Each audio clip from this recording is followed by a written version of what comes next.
Great Britain still yet to have a shot in anger in the second half, and we now have under 3.5 minutes to play.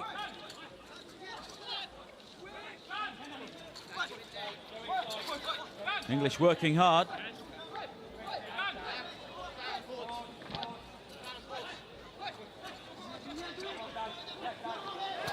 All the way!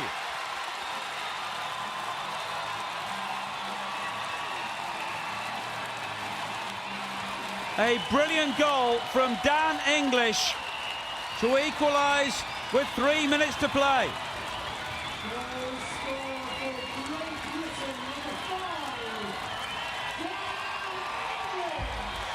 That was all his own work. 4 Chinese beaten. 5 if you include the goalkeeper. Strength, the power, and then the finish.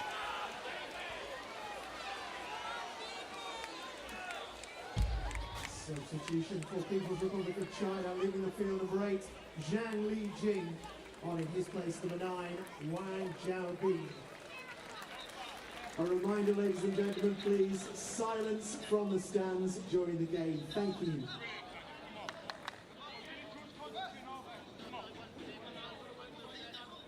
And that goal will have shocked the Chinese. They appeared to be in control.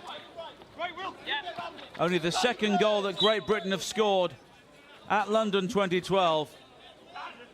But that's a moment that Daniel English will remember for the rest of his life, scoring at the Paralympic Games.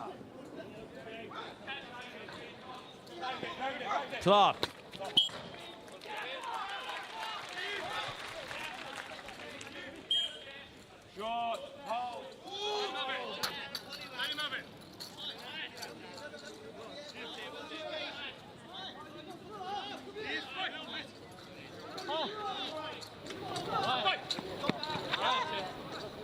And if we are tied at the end of 50 minutes, we will have 5 minutes each way of extra time before penalties, possibly. And that's a foul. And that will be the 3rd foul. So Great Britain are walking a tightrope here.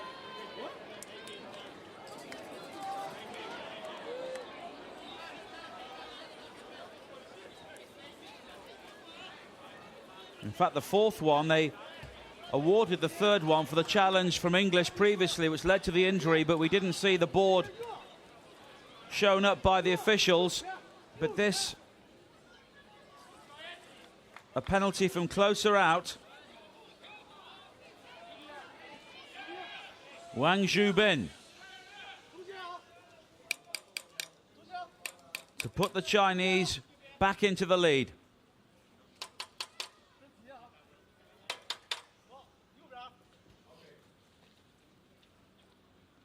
And after working so hard to get back into the game, Great Britain could fall behind again. No, saved!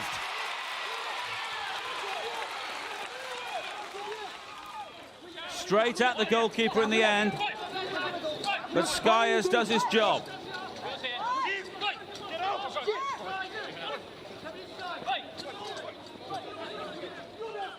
And English, the goal scorer for Great Britain.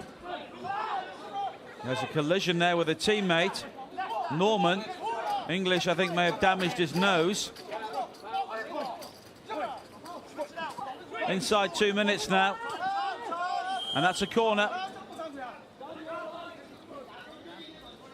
The Chinese guy believing they should have another penalty here for a foul. And I think there's a blood injury here.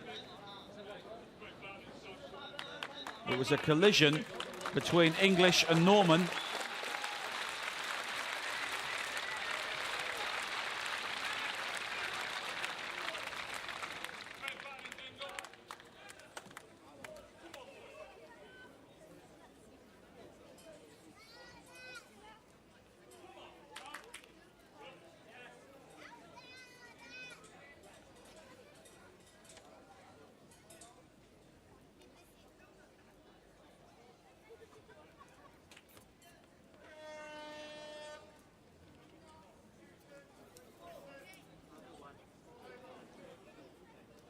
Substitution for Great Britain, leaving the field number 5, Dan English. On in his place, number 9, Roy Turner.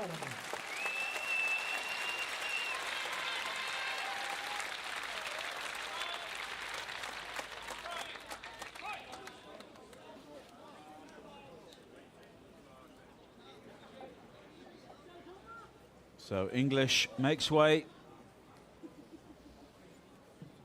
for Turnham.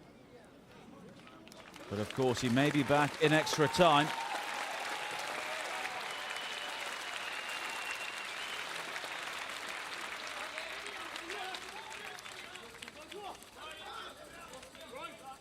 And no chances taken with blood injuries.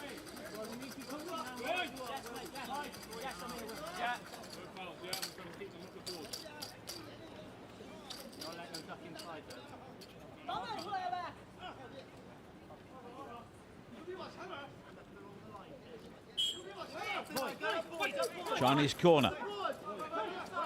Zheng. Wang. We missed that penalty.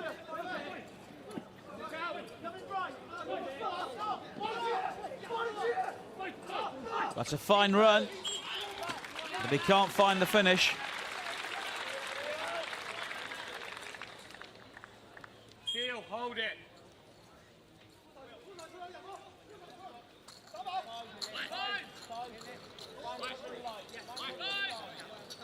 And the cotton wool has been applied to the nose of Dan English.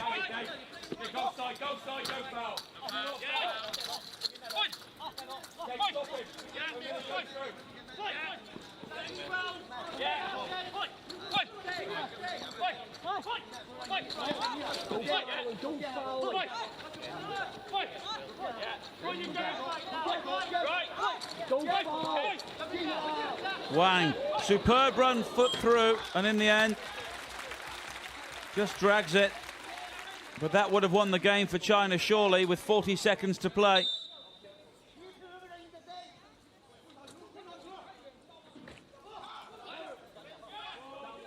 Norman. That's a good ball. But Clark can't gather.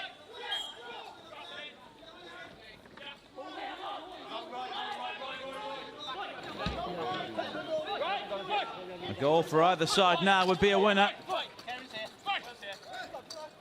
Zheng. Turnham.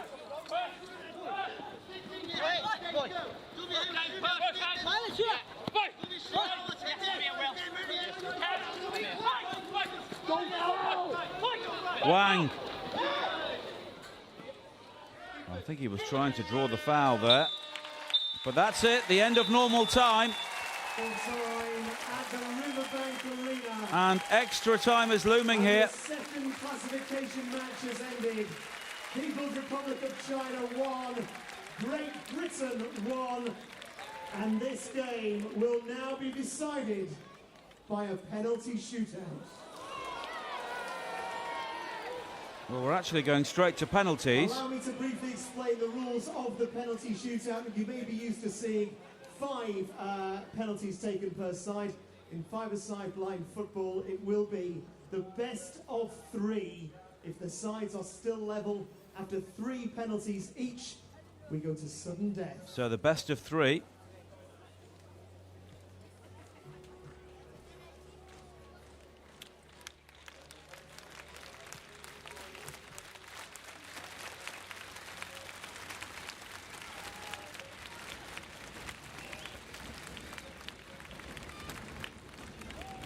Let me remind you what is at stake in this game. For the losers, they will face Turkey in the 7th-8th playoff on Saturday morning. For the winners, they take on Islamic Republic of Iran in the match for 5th place on Saturday morning. So penalty shootout now. Of course, China have scored 1 and missed 1.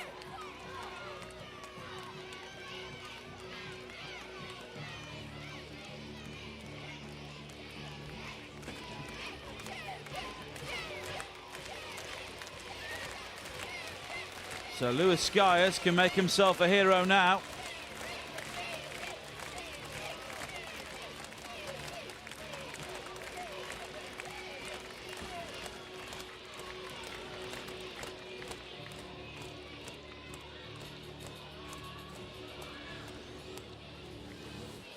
The rules have been just changed slightly for the Olympic Games.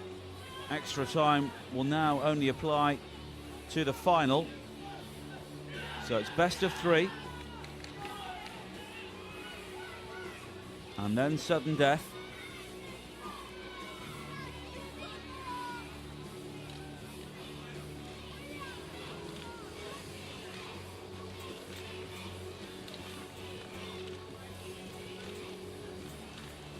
Ladies and gentlemen, can I remind you please of the importance of absolute silence while the penalties are being taken. And nobody is leaving the Riverbank Arena. They go in, but while our penalty takers are lining up for the penalty, please, absolute silence. Li Xiaoquang scoring the penalty for China. Also for those sat early in the second half. where the penalties are being taken, please Equalised very late on by Dan English. Please be aware, it is a very heavy ball. Don't get caught by surprise, please. And the crowd, absolute silence now. So this classification match comes down to a penalty shootout between People's Republic of China and Great Britain.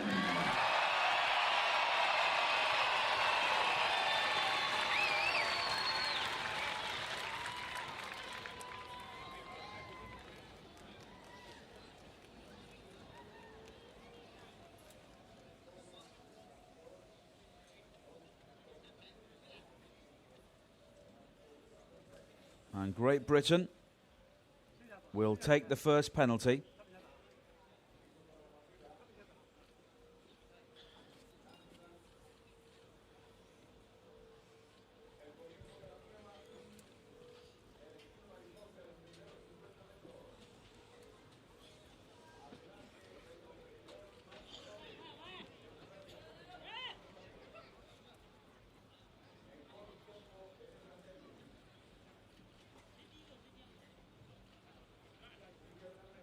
And David Clark is preparing to take the first penalty, it seems.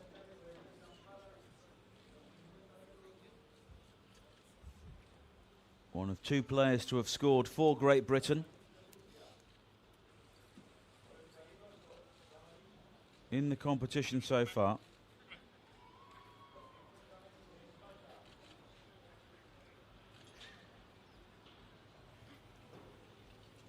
And communication with the guide, very important now.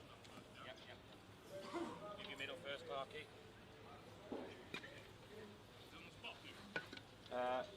No. We will come forward a bit. And then slightly right. Another yard forward, David, be nice. The guy just having a bit of byplay there, encouraging Clark to move the ball closer to the goal. The referee puts him right.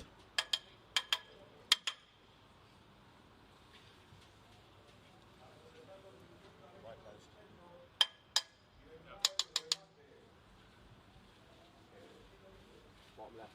Yeah. Bottom left. Clark over the top.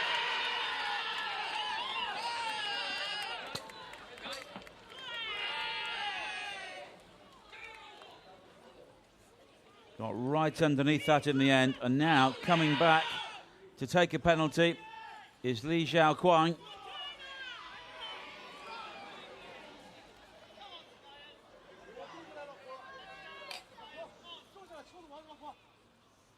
And the crowd call for silence again.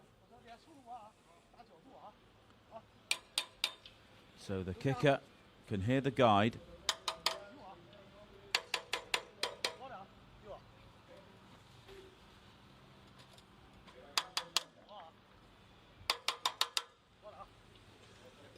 He scored in normal time with a penalty. And he scores here.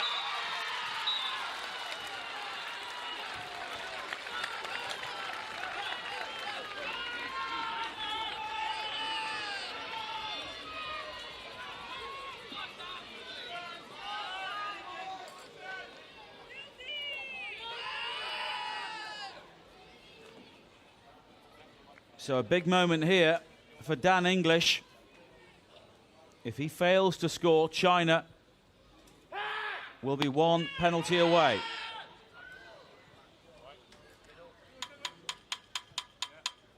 The player from Sunderland.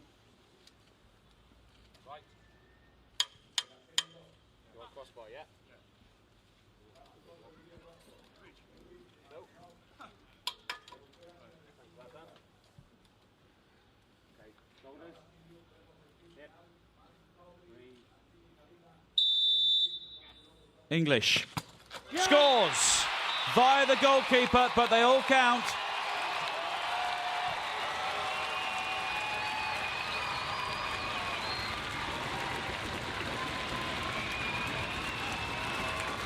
But China retain the initiative.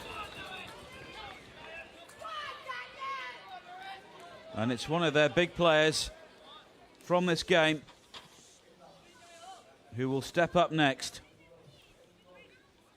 Wang Zhubin, who offered great support to Zheng Wenfa.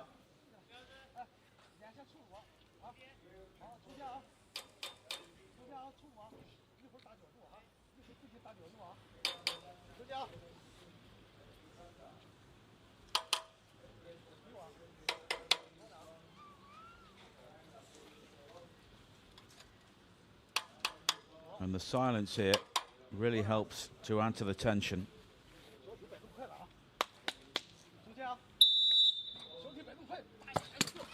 And he scores just about under the body of Skyers.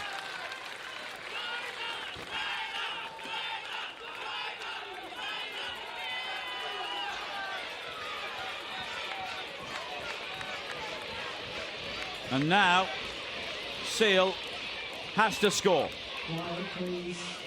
Quiet, please. Thank you. If Karen Seal fails to score, then China go through.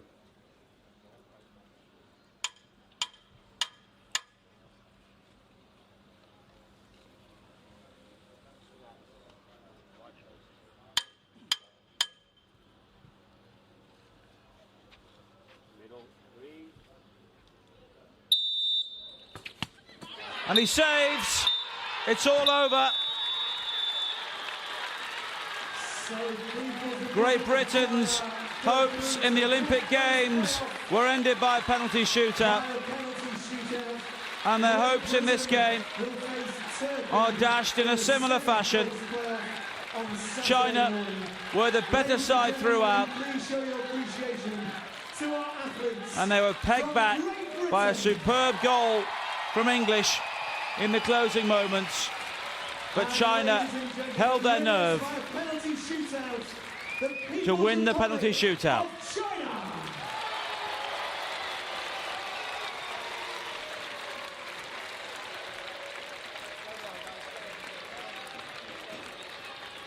Disappointment for Clark, who missed one of the penalties.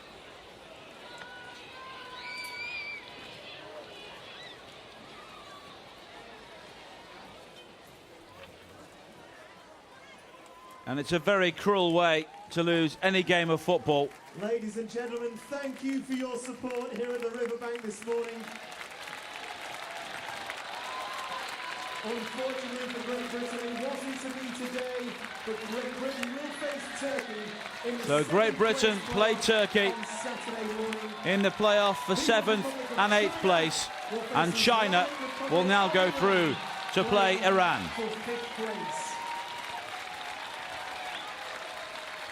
This session is now over. We need to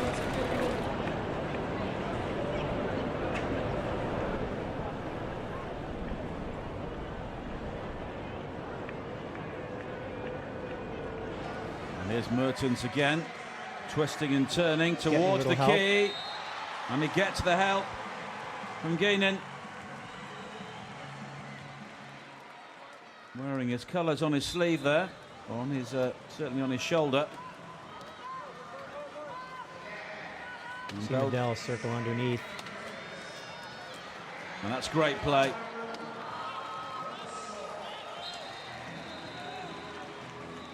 And how often do you have to bounce the ball? You have 10 seconds with possession of the ball before you either need to bounce or pass. So it's a lot longer than basketball, I suppose. Much longer. We often see players just carry the ball in from halfway if they've got the pace. But this is also a quadriplegic sport, so it's a lot harder to dribble for some of these guys. Not yet halfway through the first quarter. And very little between these two sides so far. So far, a close contest as expected. And it's a big game for both teams, in particular Canada. Kevin Orr knows his team came in as many people's gold medal contenders, but they're under pressure now. They have to win this game and also beat Sweden as well. And for Belgium, it's mightily tough because tomorrow they've got Australia. Well, Canada's had a couple of great games with Sweden as well. I expect that to be a great match to watch. That'll be happening tomorrow afternoon. They got to win this one to stay in contention. That's what they're focused on.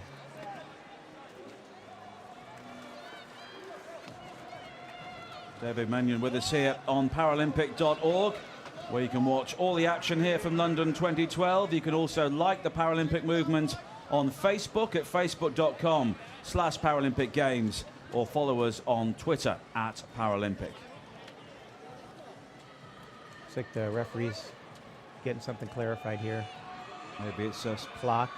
the clock, it looks to be. Usually, when it's this sort of delay, it's usually something technical like that.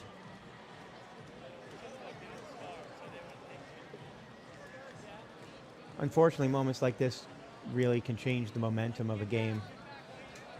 But neither team seems to have any control at this point, so... I suppose Belgium will be the team who would be keen to keep things going until the end of the first quarter.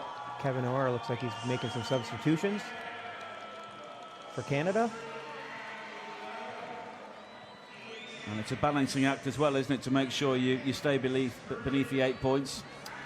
I'm sure they know their lines well enough, unless they have some crazy injuries, that we shouldn't get into a situation where the coach would put in an illegal line. Not at this level of the game. That's Fabien Lavoie, one of the fastest players in the world.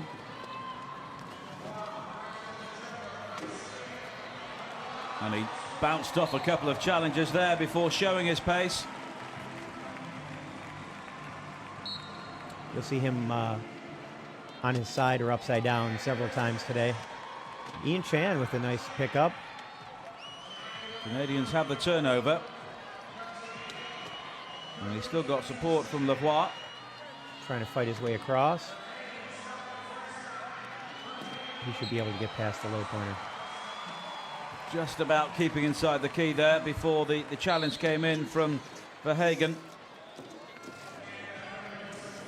Still playing this sport at the age of 46. All of these Belgian players are part of a national programme. They play for the Flemish Lions. The Canadians, though, are spread all around as Mertens levels the score again, or rather puts Belgium a point ahead again.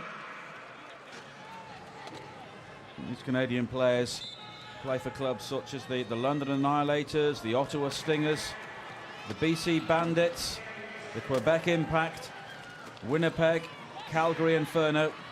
And just how popular is the sport in Canada overall? Well, Canada actually founded the sport, so it's very popular. The United States has definitely made an impact in the sport, but this is Canada's sport, and they want to hang on to that. It's like we have a player down. It could be Pico Dijonais. So Canada will be desperate for their first gold medal. This became an Olympic sport, a Paralympic sport, back in 2000. And the USA have taken 2 of the 3 gold medals. Degonay is back on his wheels. Clatters into Mertens and makes the space. Paul Lavoie.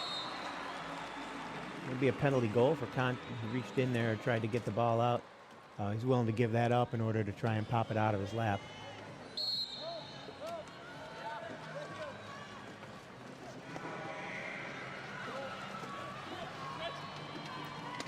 Good work behind his low pointer there, following his lead block.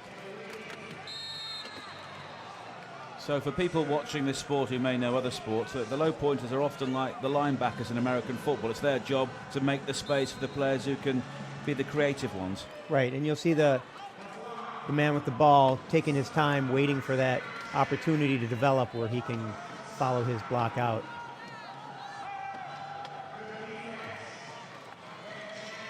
And here they come again, Canada.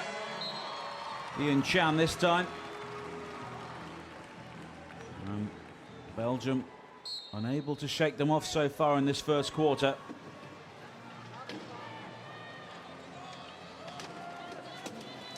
A little give and go. Now they got the ball where they want it in Lars's hands. Mertens, though, will need a couple of blockers now to help him out.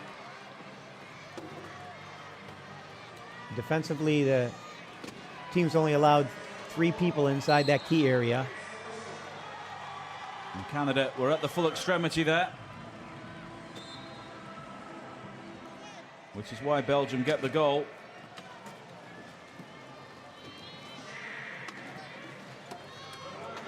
And people may have noticed as well that there are different types of chairs out on the court as well. That there's a difference between defensive and offensive chairs.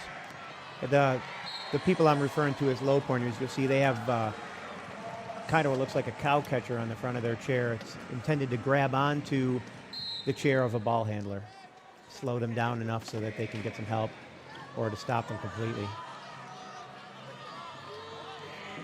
And the offensive players like Mertens have wings on them to give them added protection, and it's one of the low pointers who'll go over to score now. Verhagen, he's a 1.5 classification player. And Canada are in a match here in the first quarter.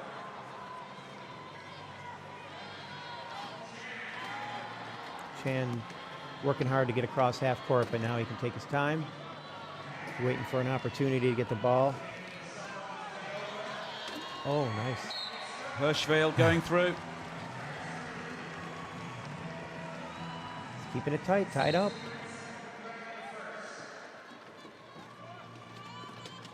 And you do wonder whether Belgium are expending too much energy in simply retaining parity here with Canada, and whether the Canadians, with that added strength and depth, will come strong later on. Well, Mertens again.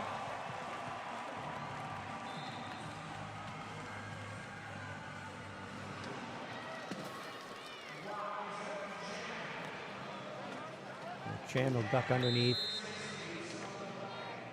Now the whistle goes.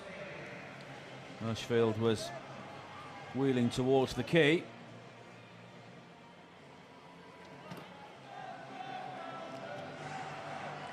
Looks like we have an equipment timeout. If a player has an equipment problem, they're allowed to get a free timeout in order to change it, as long as the ball is not advancing toward the goal.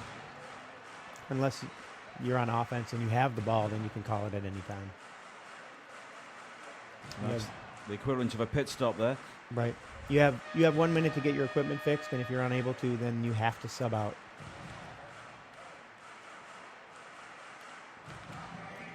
So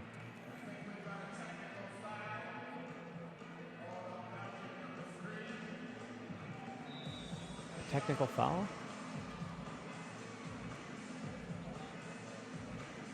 Well, there on the sidelines is Not sure what happened Frederick there. Windy. Canada's making a lineup change. We got Garrett Hickling in there, who's 3'5". He's at the top classification. And you'll see him with the ball a lot. He's tall, so they like to get it in over the top of players, and then he distributes it from there.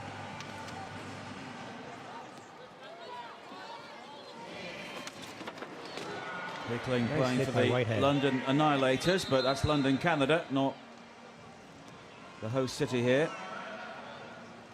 And two of the Belgians have now become linked together, and that's where the offensive and defensive chairs don't quite work. Those back wheels are safety equipment, and sometimes they get caught up in other parts of other chairs. Another big crowd inside this basketball arena. Another turnover. Canada taking advantage, hopefully. That's what they're looking for.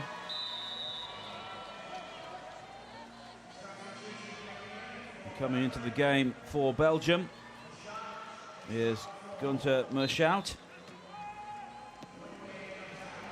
He's a 1.0 classification player. And Belgium set up in a key defense, hoping to keep Canada out here.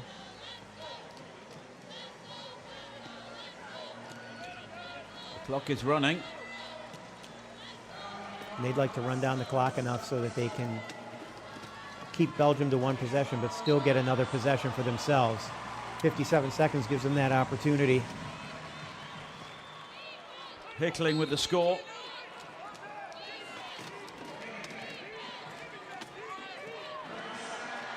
And Belgium with a breakaway here. And they will score as well. And there may yet be two possessions in this first quarter. Again, their captain. And it's Hickling. Again, won't catch him. Not a good place to be a photographer.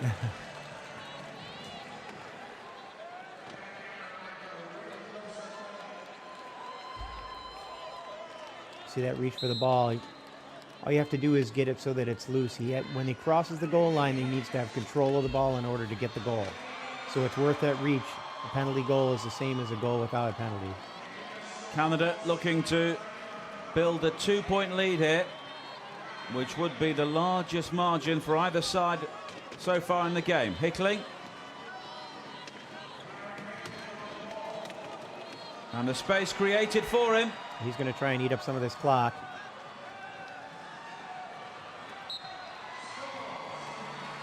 And you'll see them drop back, most of them. And one player will force a touch. Canada, it's a race. And do they get there in time? It was close. Mertens was upended, and they're claiming the point, but it's not been given.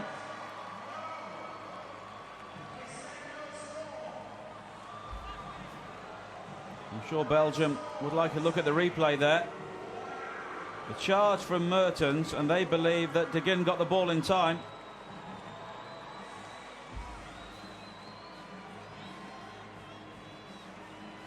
Mertens ends the first quarter upended. And it's not been given. I think they're saying that the clock expired before he crossed the line, or he crossed the line without the ball. See here. Clock expired. Very, very tight, but very close. It's a game of tenths of seconds when you get to that stage. So Canada have a 2-point lead at the end of the first quarter. But Belgium acquitted themselves very well there. Their experienced players spent a lot of time on the court, and it was justified. Yes, you can see them breathing pretty heavily, but they did a good job.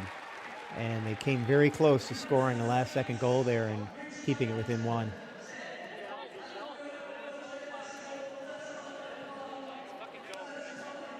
So 16-14 to Canada in a game they really have to win to maintain their gold medal hopes. Two teams from four go through to the medal rounds.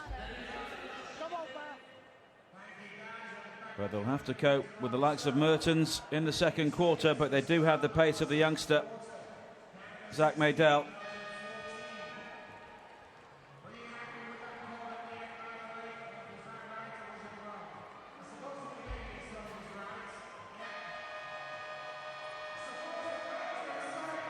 And how will the players appreciate the atmosphere here?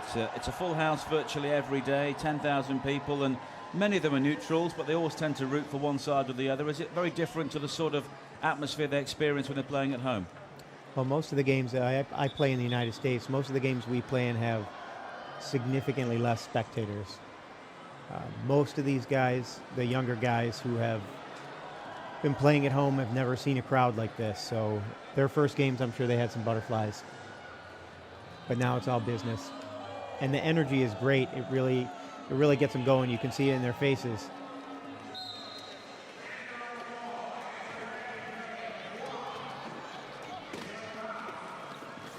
So second quarter underway. Maydell through again.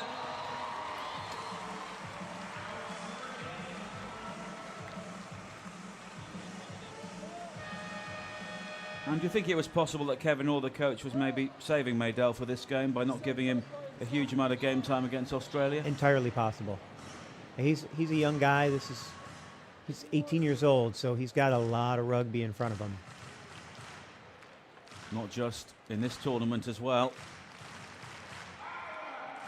And we're held up again while the officials have a discussion with one of the Belgian players.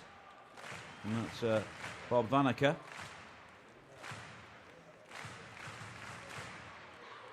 And this just helps to break up the intensity of the game, and certainly Belgium weren't helped by that break towards the end of the first quarter.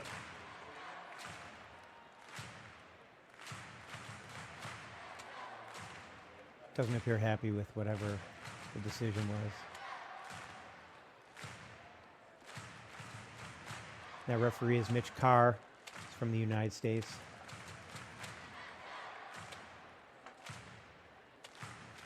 Excellent referee. But you would have to be to ref at this level. You can't be weak if you're doing wheelchair rugby. But plenty of school children are here. First week of school for many back in England.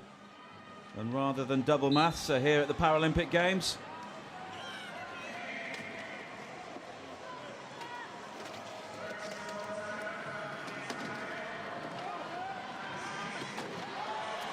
Janin. Oh, pass. Got lucky with that one. absolutely. They'll take it.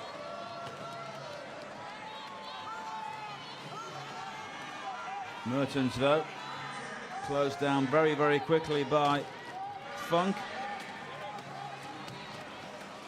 And he's got the support, though. Oh, just about over the line.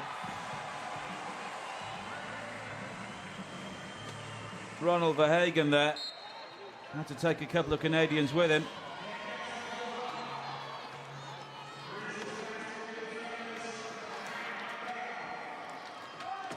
Maydell. He chooses to go all the way himself. And just overthrowing the pass for Lavoie. Nice save. And now Maydell with the block, and he gets it back. Good communication there.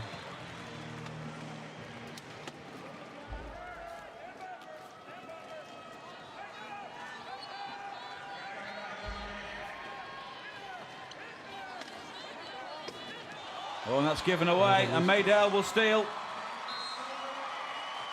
And that's a gift. Yeah, Belgium's going to have to keep better control of the ball. You only get so many opportunities. Canada's not going to turn it over very often. No team is at this level. And it's a 4-point lead.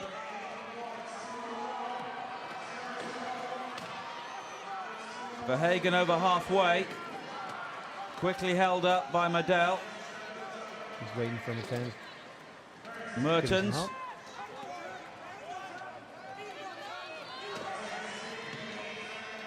Maydell sticking to him like glue there. Shot clock inside 10 seconds now. Real traffic ahead of him, but Mertens tries to burrow his way through, and the shot clock expires before he got there. That was a great effort. But if you've got two big men in big wheelchairs ahead of you, it's difficult to force your way through. Especially if one of them has those claws out in the front on the low point chair.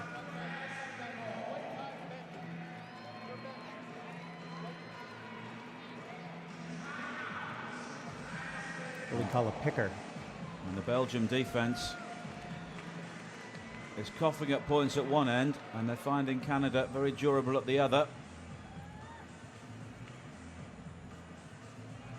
As Janin comes off. And here was Mertens there. Trying to force his way through, and you can see 0, and he was still just short of the line. Vanacker looks like he's about to come back in.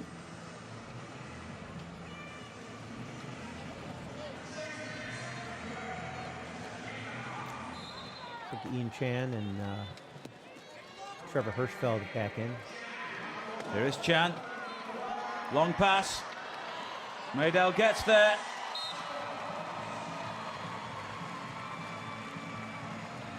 And Canada just beginning to pull away here.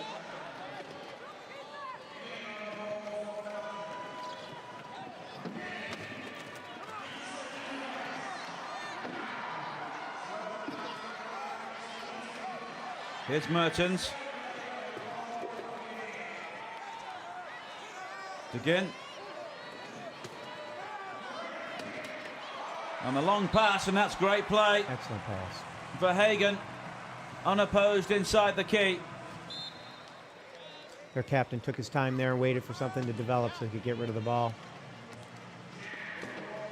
And how difficult is it to not constantly follow the ball when you're on defense? You've got to be wary of things like that. Yeah, Medell comes through here. You need to know what to expect from your teammates and what your responsibility is, and you have to trust that your teammates are going to take care of theirs.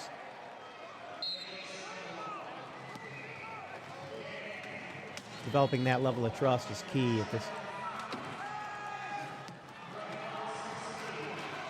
And here is Mertens, unopposed this time.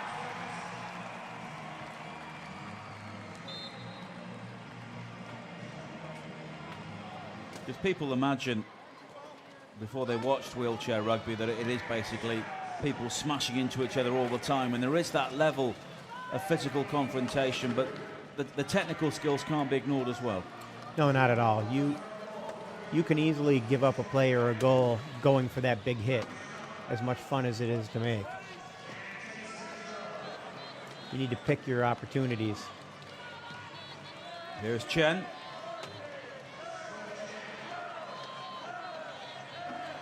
Taking the outside route. He's got Maydell. Nice job of spreading it out there. And because Maydell's quick, he's giving options, isn't he, around the key as well? Yes, and you can see that he's been playing with this team for a while. He knows where to be so that he can be open to catch that pass. Mertens.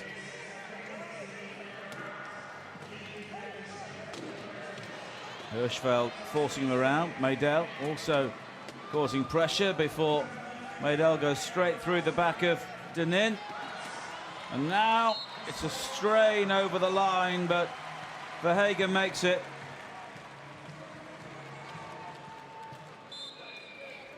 Just holding up Jared Funk there.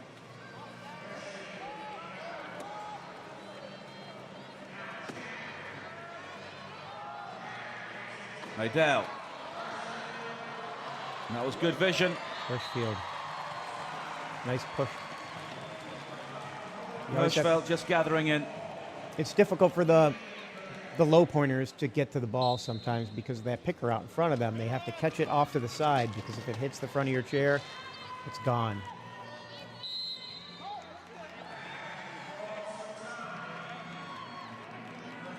And a timeout is called, I think. I believe that was Belgium. Try and regroup here. Well, they're still in touch in this game, but Canada have extended their lead by 3 so far in the second quarter. Helped by the pace of Zach Maydell.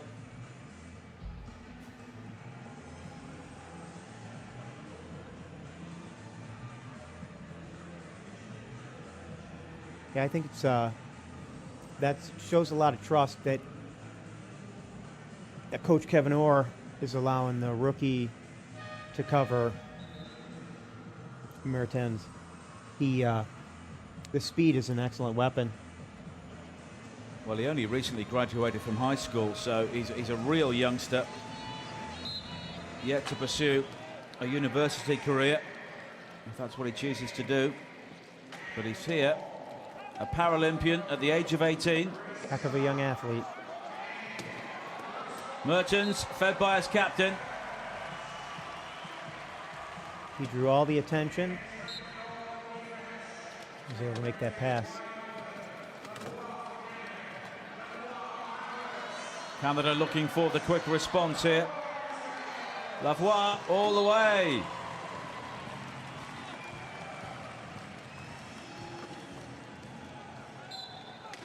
And now the former player coach, Bob Vanacker, comes into the game.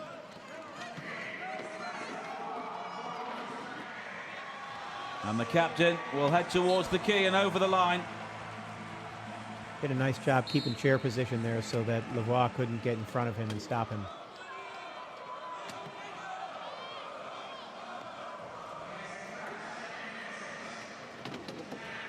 So he's got 3. There's got to be somebody open. And there he is. Pico Digenet.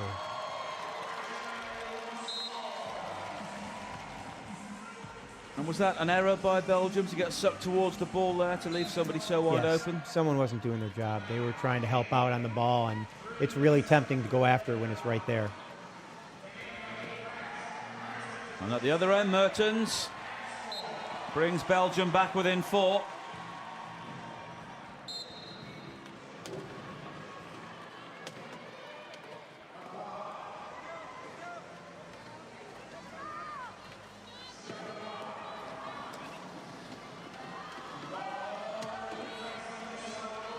Here's Canada again, and yet again it's an uncontested path to the line for Lavoie, but that's tribute to his players inside him.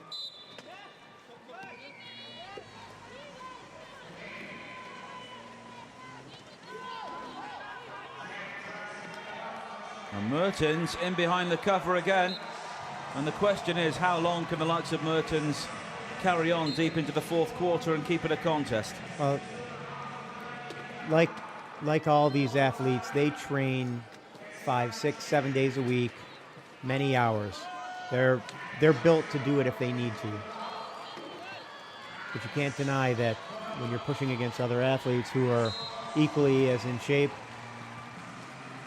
that if you don't get some rest in there, it's going to take its toll. Lavoie continues his personal scoring streak towards the end of the first half.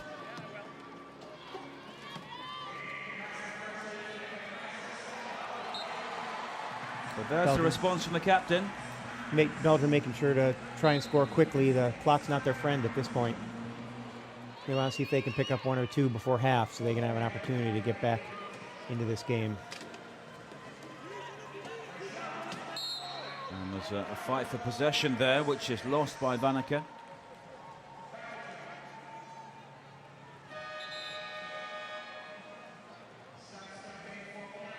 And timeout called by the Canadians. No, sorry, some interchanges made by the Canadians.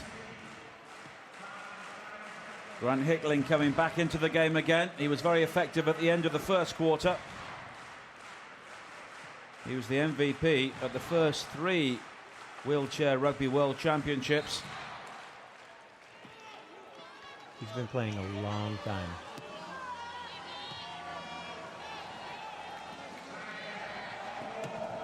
No room forward there for Vanacker. You'll see one of the reasons they brought Hickling back in is for his height.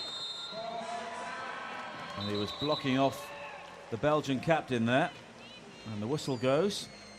It's hard to pass over the top of a guy who's got a long reach like that. So you put him in the middle and force them to work one side or the other. And Belgium will get the ball back.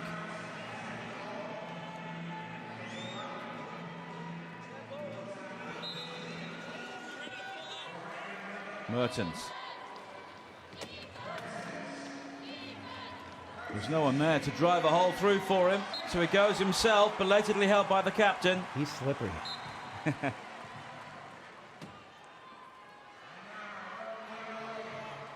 Not an adjective you would apply to Hickling, but here he comes. Had support ahead of him from Hirschfield. Now Whitehead, who's been used sparingly so far. Hickling. Just backing his way in. You really have to protect the ball when you're going backward because it's out there for anybody to grab. Bang. Whitehead again, stopping 2 chairs. Oh, another one. That was Hickling, but it's Mertens who will score. Great pass. And Hickling there, smashing into Denin, but as a result, Mertens was in. And it's a 2-point game, as it was at the end of the first quarter. But it will become a 3-point game now, as Hirschfield tries to wind up the clock. They're going to use as much as they can. But if they don't score, then that would have been a rather strange move. True, it's You're backing yourselves here, aren't you? Yeah. People discuss whether or not that's the best decision, but as long as you can score. Well, timeout is called with a second to play. And the reason Canada does that is that when you call timeout, you get 15 more seconds on the shot clock, so they can run out the clock and not give Belgium another opportunity to score. And they must also be considering the possession arrow because based on the tip and then any held balls in the game, possession change, the arrow changes just like in basketball. Well, they do score eventually. Trevor Hirschfield.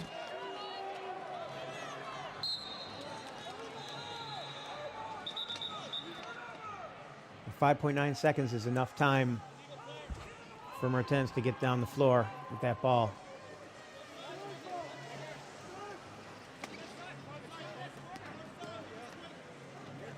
But just when it seemed that Canada were about to pull away, Belgium have stuck in this game.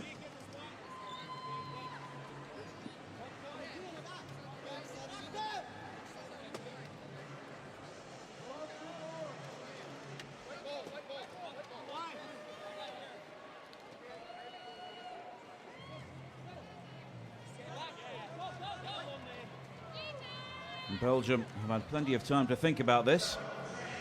I think Canada thought it was their ball there for a second. The clock doesn't start until a player on the court touches the ball. And Mertens doesn't find his teammate, Vanacker. And that was the gamble, which doesn't pay off for Belgium. He took a shot. Canada let it run out here. Going to halftime with a 3-point lead. But Belgium have given them a real battle so far. And the quality of players like Mertens and Denin. Yeah, no, he blew it up himself. To our side's advantage. And Hickling there, just having a discussion with the officials. Knowing he can't change anything, but hoping that maybe it will change something in the future. Maybe just sow the odd seed of doubt in the referee's mind. But half-time here. In the second game in Group B, Canada lead Belgium 29-26.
So the second half of the second game for these teams in the wheelchair rugby at London 2012. A 3-point lead for Canada at half-time, but David Mengen, the game's not over yet. Canada can't take this for granted. No, you can't count on a team like Belgium. Got team speed, they got a lot of experience, and they've been here before.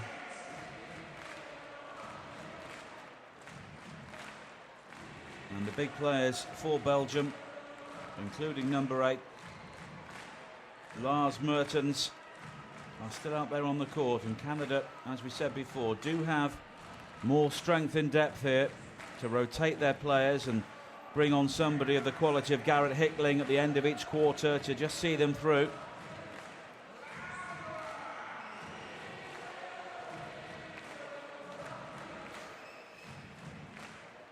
A big win for Australia already today in this group, and they look to be the team to beat, along with the USA, here at London 2012 so far.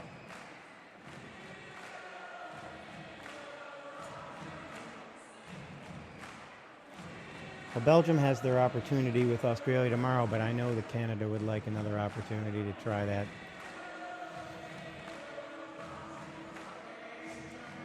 Some redemption. The winner here is likely to make that medal round. I think there's been a change to the scoreline during half-time as well. Just hearing that on the public address in the stadium. I'm sure we'll see that here in a moment.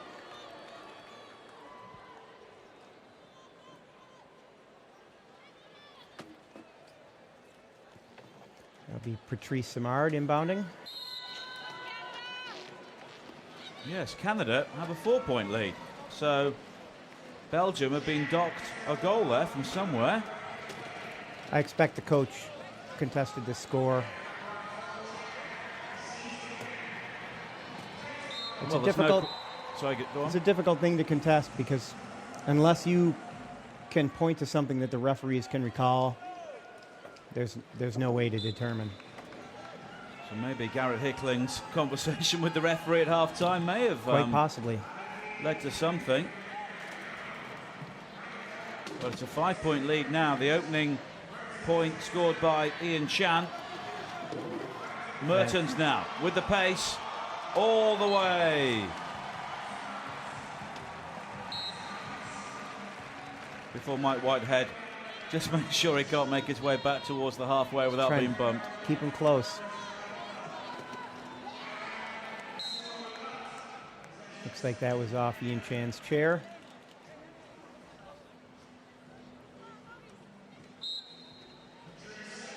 Oh, maybe not. Shamar will throw in again for Canada.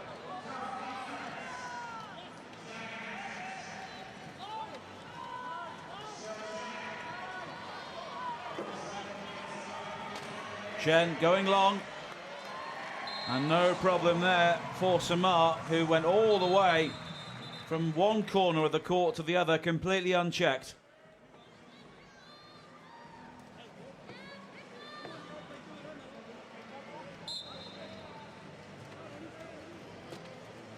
Verhagen trying to get in. And here is Vanica. Whitehead again, he's a real enforcer. And the whistle goes. And Vanica's not having the happiest game so far. Was unable to gather a long pass from Mertens inside the key right at the end of the quarter. And now He knew he didn't have any help and he was facing the wrong direction. That was a good call to prevent a turnover. But does it do some damage to the pride when you've got somebody else shunting you around the court? Not really. You're going to have opportunities where you're not going to be in control of the situation, and timeout is an opportunity to get it back. Here's Mertens again. He's the speed merchant. Chen tries to barge him out, but no problem this time.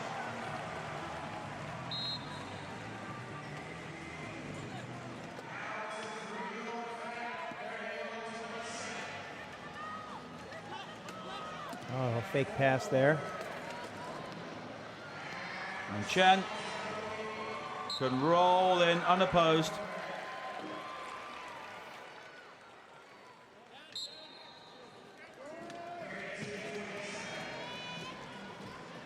Two lead blockers. Give Vaneker an opportunity to get across half court without any trouble. And he could go all the way himself. Takes the long way around, but evades Samad. And they remain in touch here, Belgium.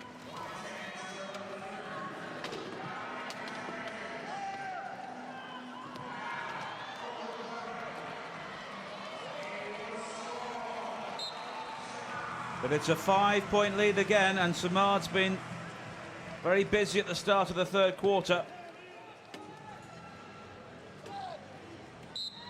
Yeah, he's starting most of the time outside of the court and going all the way down.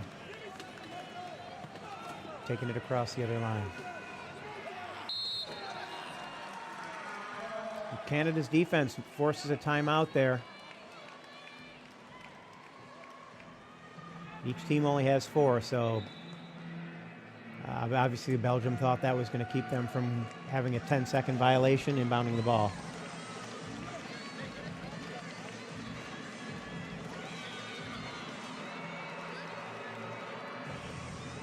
School days were never like this when I went to school, not in the first week anyway.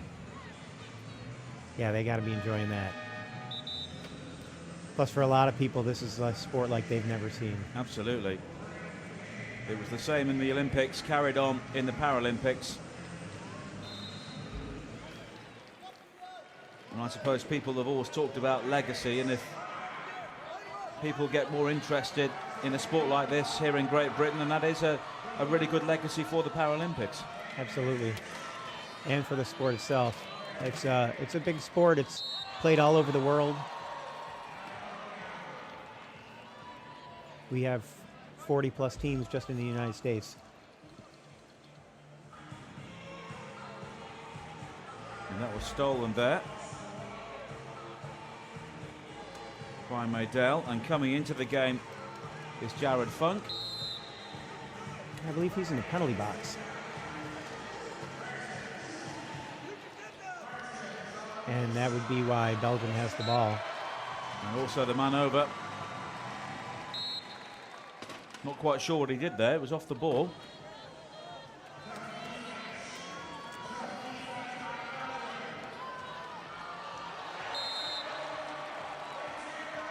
Wasn't able to pick that up.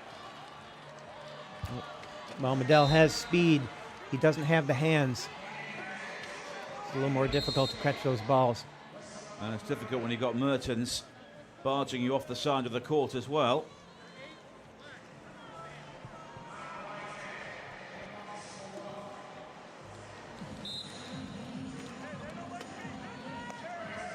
And now Maydell gives him some back. Mertens manages to extricate himself from that situation, and it's a 3-point game again.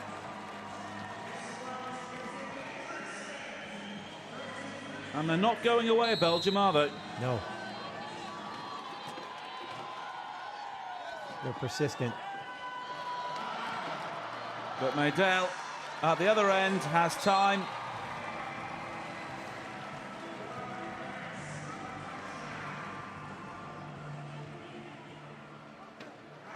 And the maple leaves in evidence all around the basketball arena. And if you know the Olympic Park, we're close to the velodrome at the far end from the Olympic Stadium, not too far away from the riverbank, as Mertens scores, which is hosting the football tournaments here at the Paralympics. It's a big Brazil-Argentina rivalry going on right now. Absolutely. Can't move the South Americans outside. As Maydell scores.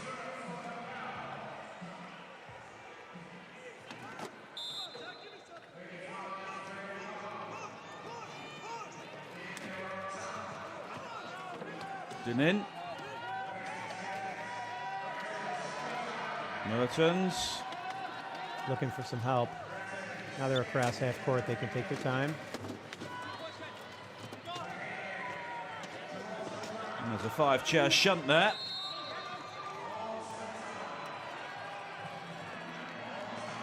And there was absolutely nothing that he could do there. Couldn't get the ball out of there. Couldn't dribble. So it's a turnover. He wasn't able to dribble. And Maydale gets there in time. 3 unanswered points from Canada in quick succession.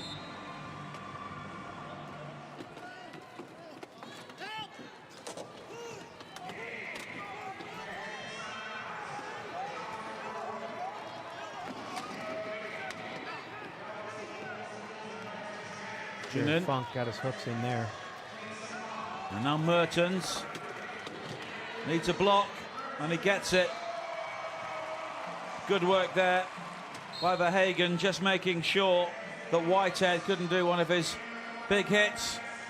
But there's a man over, and very quickly that's chalked off, and Maydale restores the 5-point lead.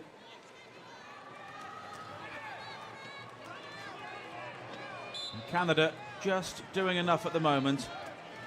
Belgium's having to work harder to get across half court. They're going to pay the toll for that. Mertens. Without the depth. It was a 2-on-1 for a second. And Jared Funk didn't know who to go to there. And with Mertens going forward at pace, and as you say, he's slippery, isn't he? He is. I've played against him, and I don't want to be alone out there on the court with him. He's just going to make me look silly.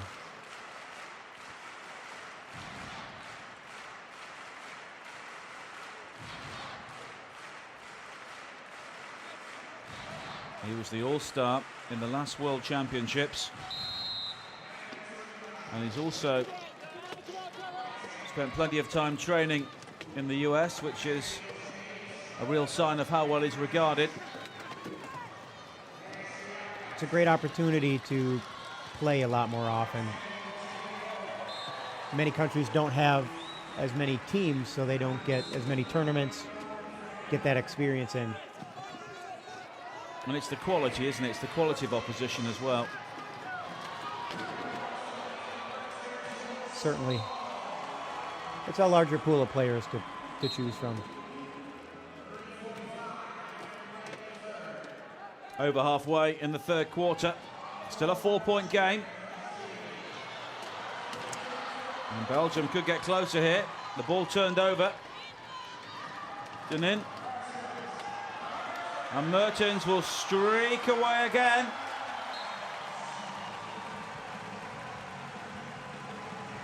Cut that lead back down to 3.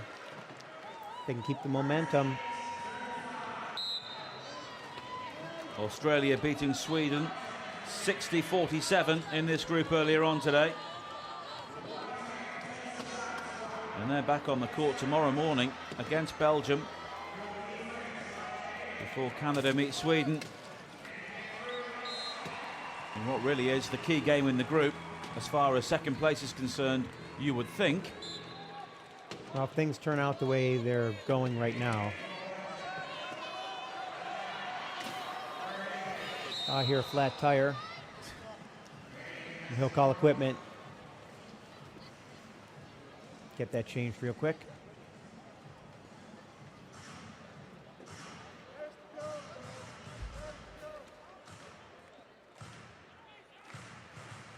There was the turnover. Maydale Whitehead right wasn't ready into for Denin. that pass.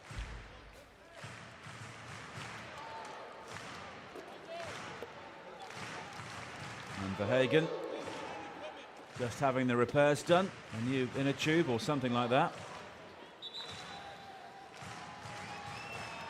Yeah, those quick release wheels are really handy, so they can go and change it off on the side. Watching the wheelchair basketball, it's amazing how the players just pop one off and pop one on, and they're straight back in the action. It's Great Britain in action later on as well. They play the French in their second match, having played well against USA, only losing 56-44 yesterday. And you can watch that game on Paralympic.org. Also go on the Facebook page, facebook.com/Paralympic Games, or on Twitter, as I know many of you have, at Paralympic.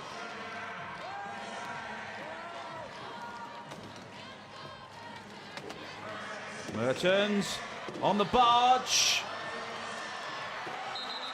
And he'd not got the ball over the line before. Lost control. Whitehead got his hands in there. And that's a victory for Mike Whitehead. Oh, it might have been Trevor. Just backing up there. Hirschfield did it.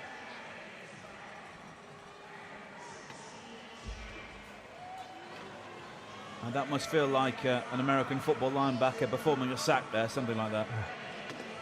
And Whitehead didn't even get to see what happened, but he knew. So He knew he was in the right vicinity. Yeah. Little celebration there.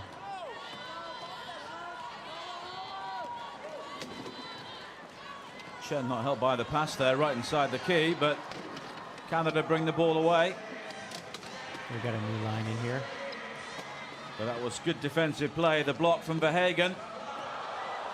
And the ball almost dropped there, but Lavoie does well to stay upright and score, and it's a 5-point game again.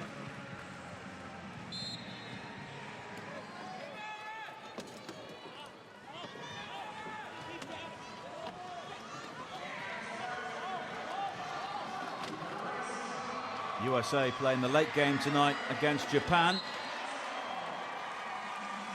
Nice job forcing that over. Verhagen. And Belgium just about staying in touch here. Some big hits and over he goes. Fabien Lavoie eating some court there. Question is, did they call that a spin? If you hit the player behind the axle like that, it's probably going to be called a spin because it puts them in danger.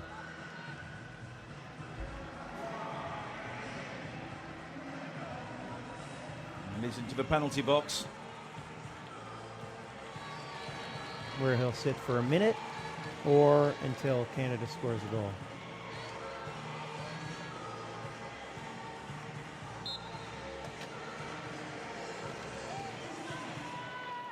And that's the cue for Garrett Hickling to return to the game. He's what you call a clutch play. He only plays about 8 minutes, doesn't he? But it's always at the important time of the game. I think it depends on how people are playing as lines and what the matchups are like. He saw a lot more play time, I think, in the first game.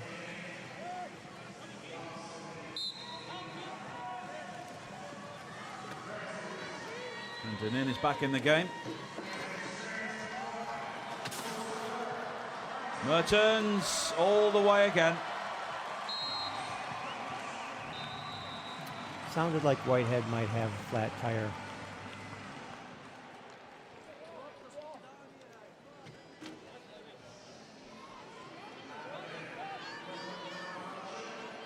We have to see if anyone does go off. There's Hirschfield there.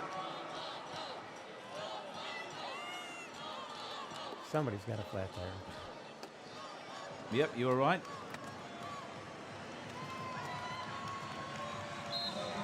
Verhagen there, just waiting to get in position to keep him from moving.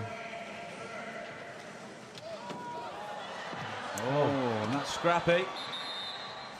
Hirschfield on the deck. That worked out for Canada. A little trouble with the exchange there, and they got lucky getting it back. Yep. It was intended for Whitehead, but it struck Hirschfield on the head, and he was the player who came off worst.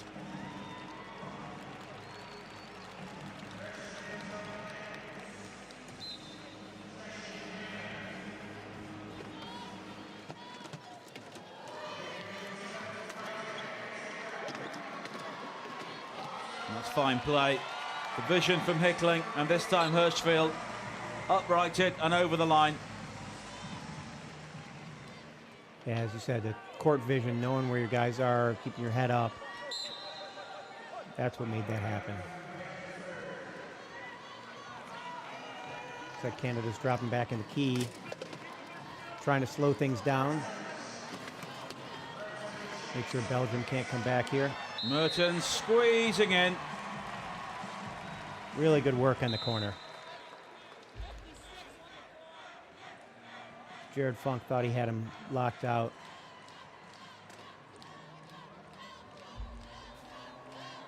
He's got that look, hasn't he?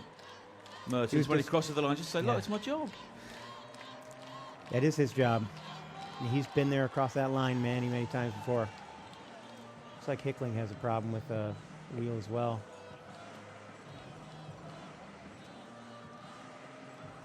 Go through a lot of tubes in this sport.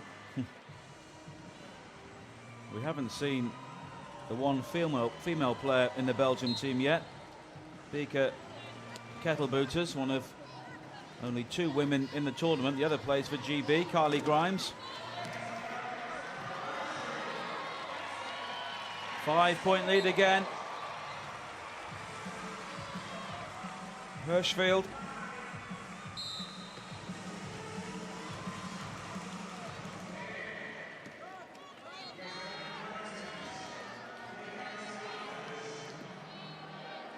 And Belgium.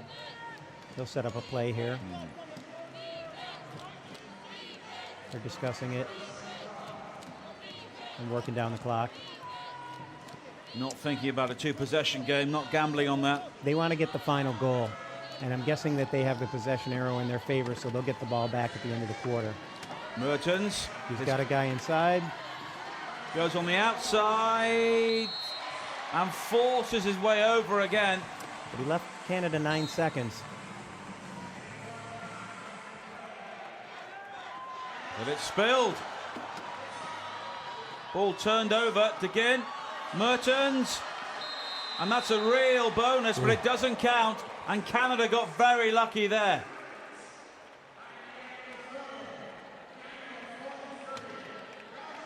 Missed exchange. Great opportunity for Belgium. And they kept Canada from getting down and scoring in that 9 seconds. But they'll be disappointed. They didn't score themselves. And look at that, nothing to choose between them in the third quarter. So it remains a 4-point lead.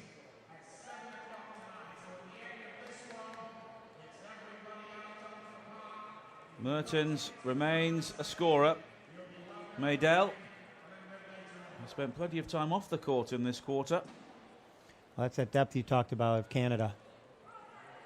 And I think you'll see here in this fourth quarter that Belgium's going to have a little more difficulty if it turns into a running game, back and forth, running up the court. That was the chance right at the end. It was good work from Whitehead to just hold him up, and time expired before he crossed the line. Looks like Canada's got another lineup change, using that depth to their advantage. But they may have hoped they would have been further ahead by now and they could have given a few people a rest, but they can't take this one for granted yet.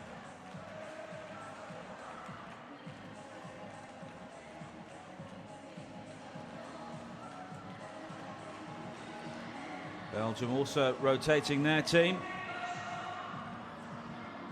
Degenace coming back into the play.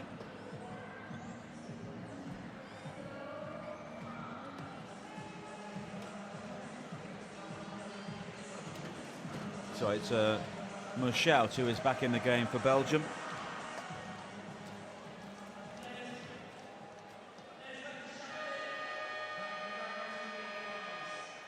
So the final quarter, and it's all to play for. Canada working the double-double. 2 players on each of the ball handlers for Belgium. They're able to get it in. That's Mertens again. Needs support. He's got 3. A log jam between himself and the line. Nice move from the captain there. He almost runs into his teammate.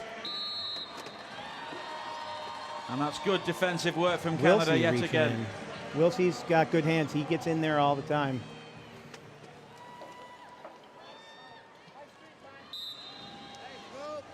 He's certainly not Canada's fastest player, but he's smart. 44-year-old, plays for the London Annihilators.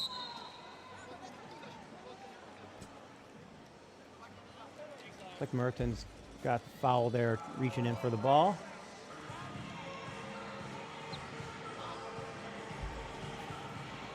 That in someone's lap, there's a cylinder that extends upward where a player is protected. So if they've got their hands on the ball and they lift it up and down, if there's any contact made, it's always going to be a call against the defender.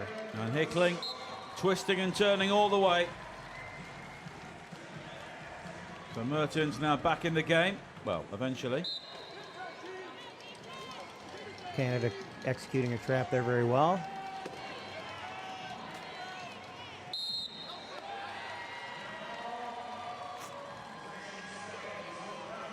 Jump ball.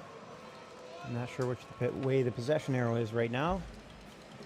Looks like Belgium seems to be setting up on defense, if I saw correctly. Maybe just the odd sign that Canada Nope. are beginning to pull away in this game, but Belgium have the ball.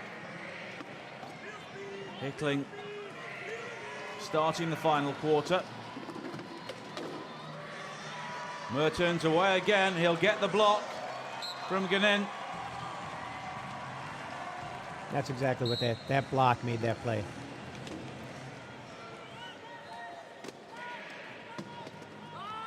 Hickling gets the ball away. And now there's a man over.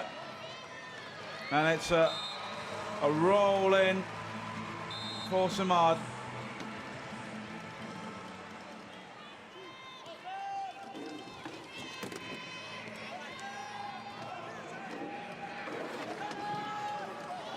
Oh, given away. We'll see with the interception.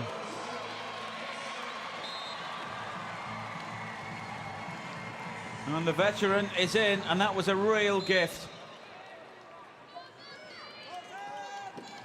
Maybe a sign of mental as much as physical tiredness now. But he's looking to make amends, Guenin, and he does.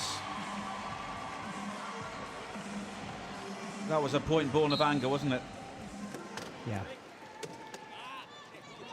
I think Wilsey got frozen too, trying to make a decision which way to play defense.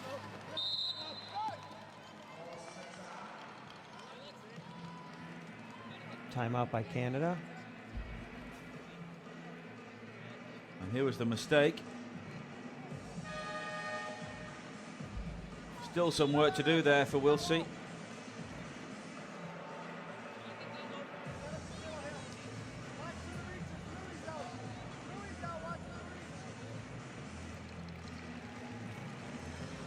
Vaneker back in.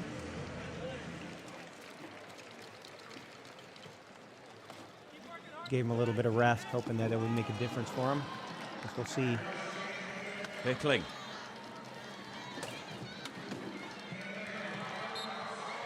He's still got the pace, the old man.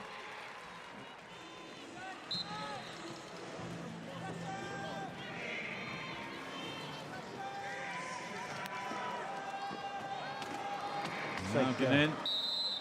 Hirschfield upside down again. No, he's put himself about a bit so far. And Ludwig Budenas. Looks like Vaneker put him over there. Budenas in the game for the first time.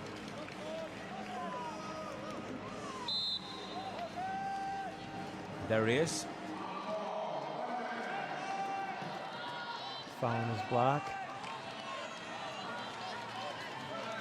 Verhagen with the block.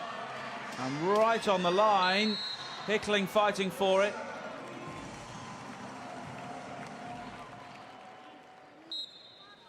But he got the ball over.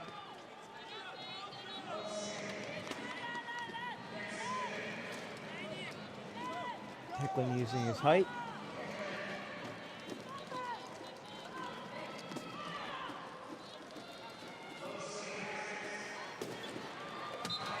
And there we are. Good blocking either side. Textbook use of that block too. drag the player over so that his defender could get into position and leave him a hole on the outside.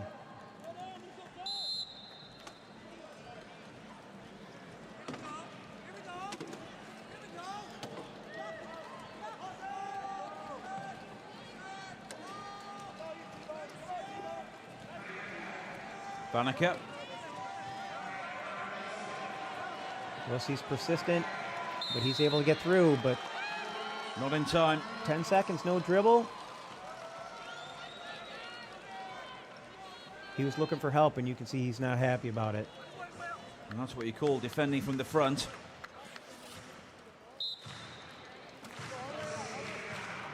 And Canada's game just beginning to unravel now. Hickling goes in on the far side. And it's a 7-point lead.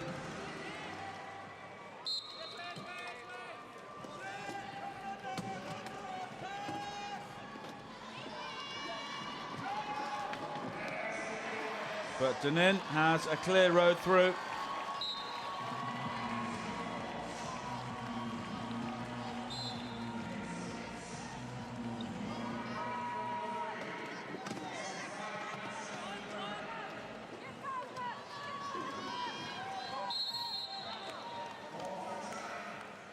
Chelsea not taking any chances there, calling timeout. Didn't see any help.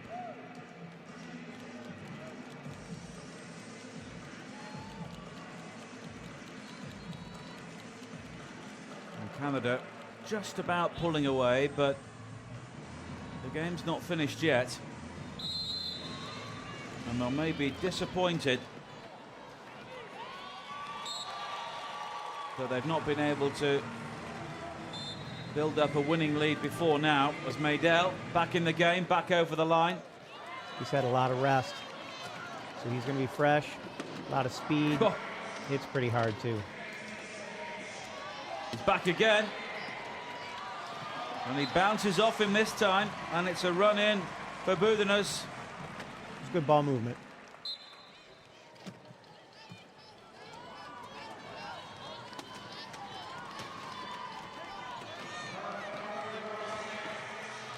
There's no match for Whitehead speed-wise. And that strength and depth we were talking about really coming to the fore now for Canada.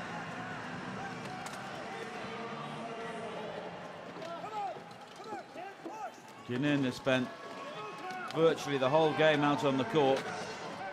He's the man over now, but he can't be found. Banneker trapped. So the captain has to come back and retrieve.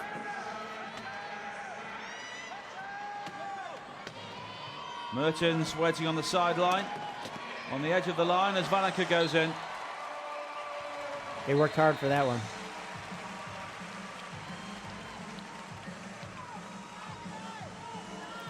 They seem to have plenty of energy. Yeah, they're sticking with it, Belgium.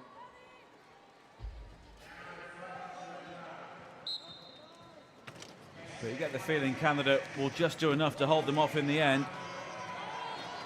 Well, Belgium doesn't have enough speed out there to keep up with the youngster. Maydell, and the bump there from Hirschfeld on Budenas just to make sure. And that's another big hit from Whitehead.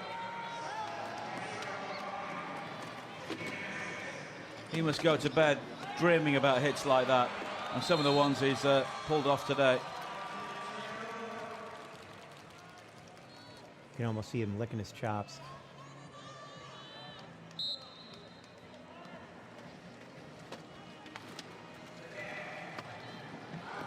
Good heads-up play. Yeah, Maydell picking out the pass. And Hirschfeld takes it to the house again. Belgium have been hurt by those turnovers the longer the game has gone on. Banneker.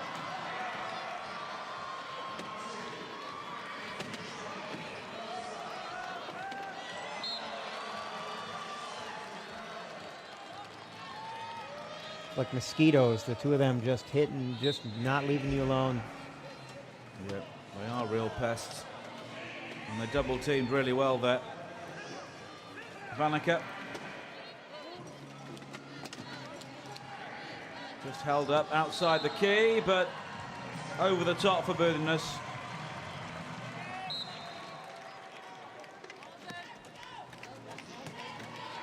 Still plenty of fight left in Belgium. And they've stuck with this very well.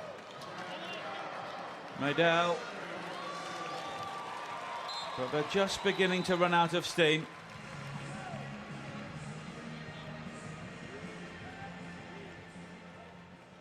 He looks too fresh-faced to be smashing into people on the court.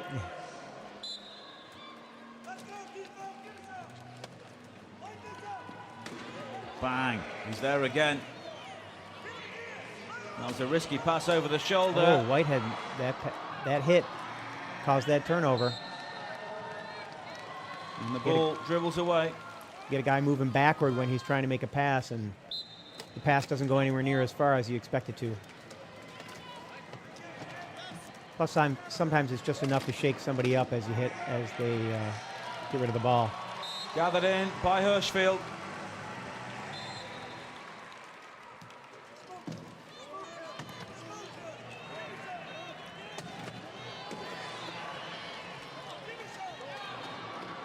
Denin. Trying to make a pass to himself. And that wasn't over and back because a Canadian player touched the ball, caused it to go back in the backcourt. At least that's what the call would be. Clearly being saved for games coming up. Oh, he won't make it. Medel, and the ball is loose, and Budenas does well to regather. Great play. Getting to that ball, making the turn, hanging on to it as the hit comes. And that was heads-up play from the captain as well.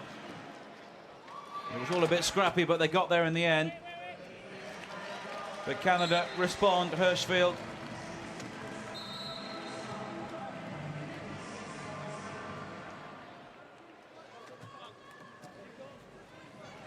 So contact before the whistle. You're not allowed to make contact with other players in between the whistles. It's all about gaining position. And you'll see the teams that are successful, you see a lot of movement in between when the ball's sitting on the sidelines. You get that position, you can win the point.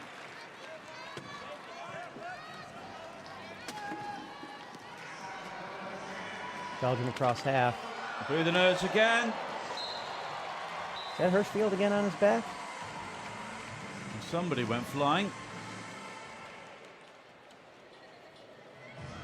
Yep. Oh, I think it's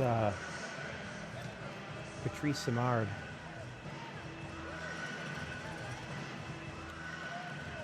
Oh, I was wrong. It's Hirschfield. He's spent a lot of time on the hardwood today. There must be just some days where it happens to you all the time. Well, there's some players, too, that end up there a lot. I know Fabien Lavoie, he gets one wheel up in the air a lot and ends up on the floor. I guess that's part of the speed and part of the adjustments that you make to your chair to make you more agile. He's back in the game, and that's a great play. The vision from Wilsey, and the finish from Hickling. Ducks it underneath the defender. Well, we knew there'd be a man over there because there were 2 or 3 players swarming around him as Budenas contact before he crossed over the line there.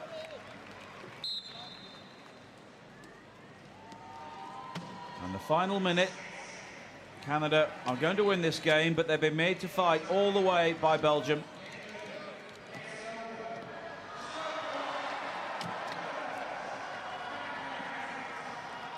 That's unfortunately too little too late for Belgium.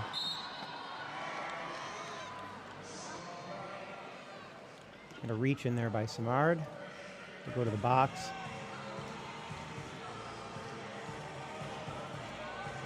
With an 8-point lead, 42 seconds. That should be that. Belgium just playing for their pride at this point. Just finish the game, try and finish strong, go into their final game of pool play. And they bring up the half century. Vanica.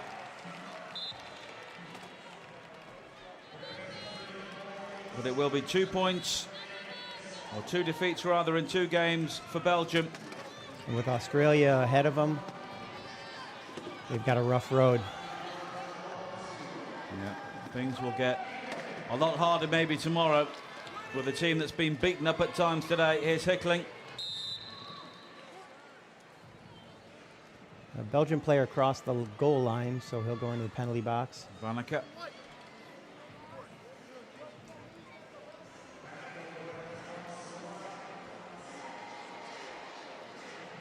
I don't know if Vanacker was forced or if he crossed the line trying to end the play. And this will be the final play. Hickling. Oh, in the end. I think you'll see Belgium just trying to collect the ball here. It's intercepted, and that's it. Canada off the mark here. A game they simply had to win to retain their medal hopes, and they have won. 58-50 in the end. But I'm sure that was a lot harder than they'd have appreciated. Belgium put up a good fight, especially early on. But Canada did a good job of tightening things up and taking advantage of the lack of depth of Belgium. Hardly a thrashing, though. That 4-point swing in the final quarter. Canada overcoming Belgium in their second game, 58-50.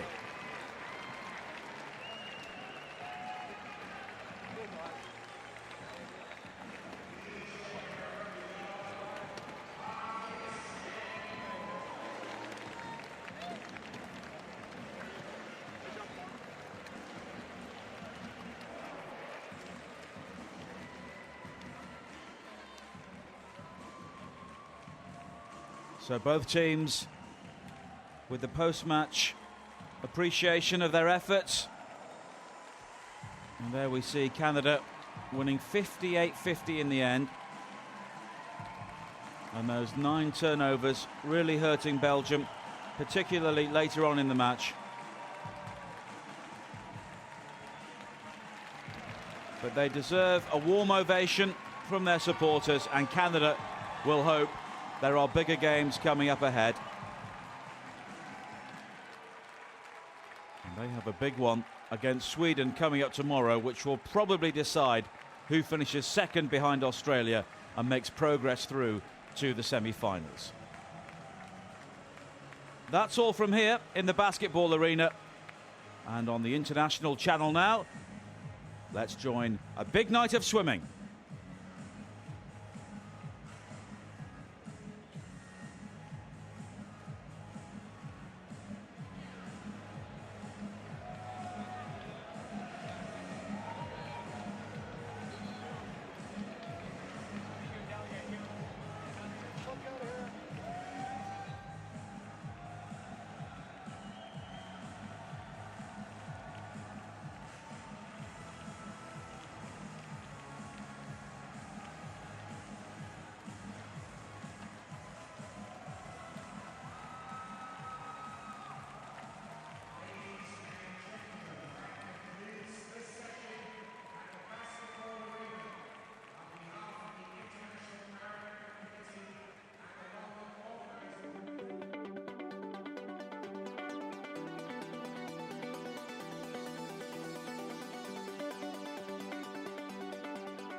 Sound for television. Left channel.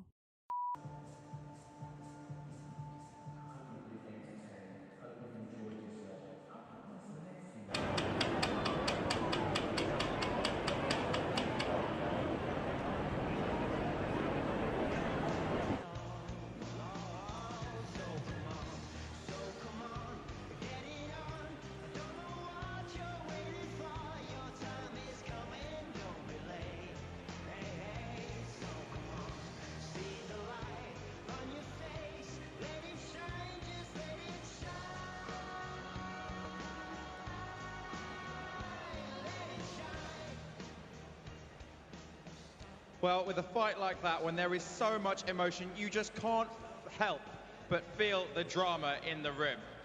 But it's even better if you really understand what's going on. So, we're going to educate you now. Have a look at this.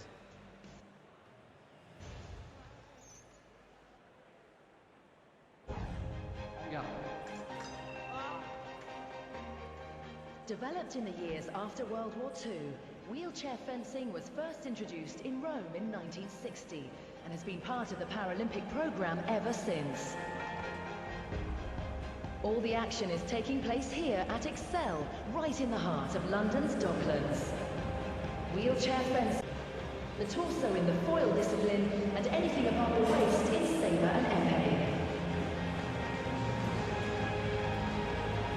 In foil and épée, points are scored by hitting an opponent with the tip of the weapon. Hits in sabre are more commonly scored with the edge of the blade.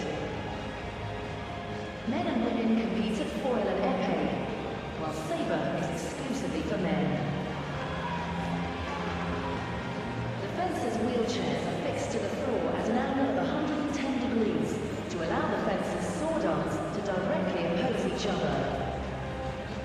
The distance between opponents is decided by the fencer with the shorter arm reach, and the wheelchair positions will be adjusted accordingly.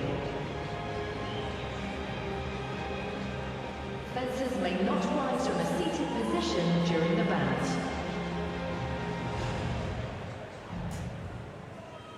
Well, I hope that's helping you fully appreciate this incredible sport. And as the athletes are backstage getting ready to come out for the men's sabre gold medal matches, let's find out a little bit more about some fencing essentials. Wheelchair fencing, the tournament.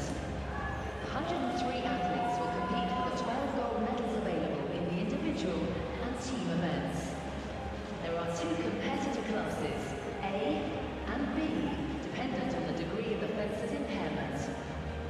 Competitors are connected electronically to a scoring box that records hits on their opponents.